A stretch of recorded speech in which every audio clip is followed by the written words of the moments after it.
Shalom rekan-rekan yang terkasih di dalam Tuhan, kembali lagi di SBP Sunday edisi Minggu 8 Juni 2025.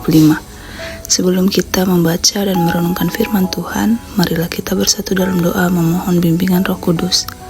Mari kita berdoa. Allah Bapa kami yang Maha Baik, pada hari ini kami berterima kasih kepadamu karena telah memberkati kami di sepanjang hari. Pada kesempatan kali ini kami ingin mendengarkan beberapa firman-Mu. Kiranya dapat kami menjadi pendengar yang baik terhadap firman yang akan dibacakan. Apapun yang disampaikan, semoga dapat kami pahami maknanya dengan baik sehingga dapat menjadi petunjuk untuk menjalani kehidupan kami sehari-hari. Terima kasih Tuhan Yesus, kami telah berdoa dan mengucap syukur. Amin. Untuk pembacaan Alkitab kita pada hari ini terambil dari kitab Injil Yohanes pasal 14, ayatnya yang ke-15 sampai dengan 20 yang berbunyi demikian. Yesus menjanjikan penghibur. Jikalau kamu mengasihi aku, kamu akan menuruti segala perintahku. Aku akan minta kepada Bapa, dan Ia akan memberikan kepadamu seorang penolong yang lain, supaya Ia menyertai kamu selama-lamanya, yaitu Roh kebenaran. Dunia tidak dapat menerima Dia, sebab dunia tidak melihat Dia, dan tidak mengenal Dia.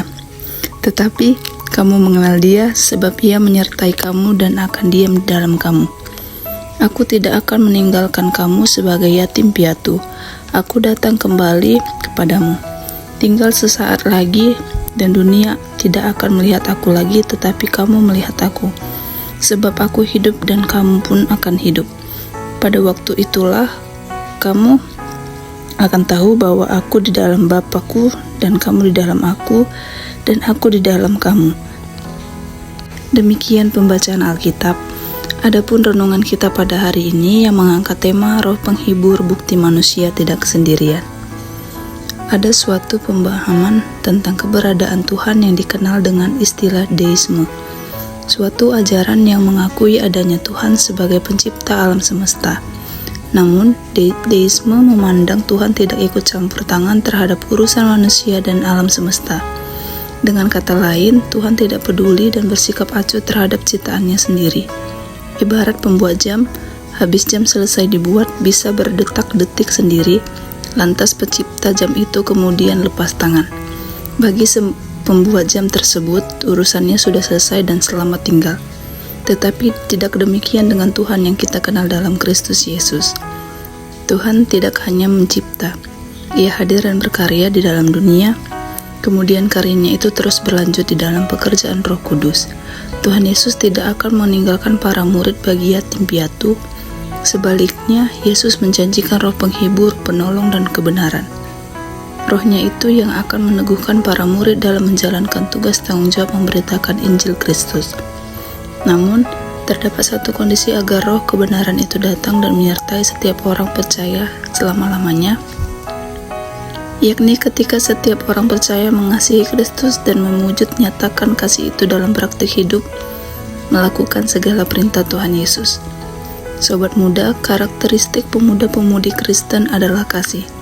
Kasih yang bukan hanya sebatas perkataan ataupun pikiran belaka, melainkan perbuatan nyata dan aktual dalam ibadah sosial kita, yaitu pekerjaan dan pendidikan. Apakah itu mudah? Tidak ada yang mudah ketika seorang berjalan dalam kebenaran dan kekudusan. Oleh sebab itu, Tuhan Yesus berjanji, Ia senantiasa menyertai bersama-sama dengan kita. Ia tidak pernah meninggalkan kita. Jadi mulai dari sekarang, ingatlah bahwa kita tidak pernah sendiri dalam menjalani kehidupan ini. Demikian bacaan renungan kita hari ini. Sebelum kita mengakhiri, mari kita bersatu dalam doa. Kita berdoa. Tuhan Yesus yang baik, kami telah mendengarkan sebagian daripada firman-Mu. Biarlah firman-firman yang telah disampaikan dapat menjadi petunjuk kami untuk menjalani kehidupan selanjutnya. Berkatilah kami selalu ya Tuhan, agar dapat terus rindu mendengarkan firman-Mu di kemudian hari. Berkatilah pula kami agar suatu saat dapat membacakan firman dari-Mu. Berkatilah rekan-rekan kami yang telah membacakan firman agar sehat selalu, agar di kesempatan lain waktu dapat kembali membacakan firman-Mu. Di dalam nama Tuhan Yesus kami telah berdoa. Amin. Demikian bacaan dan renungan SBP Sunday hari ini. Selamat hari Minggu, Tuhan Yesus memberkati.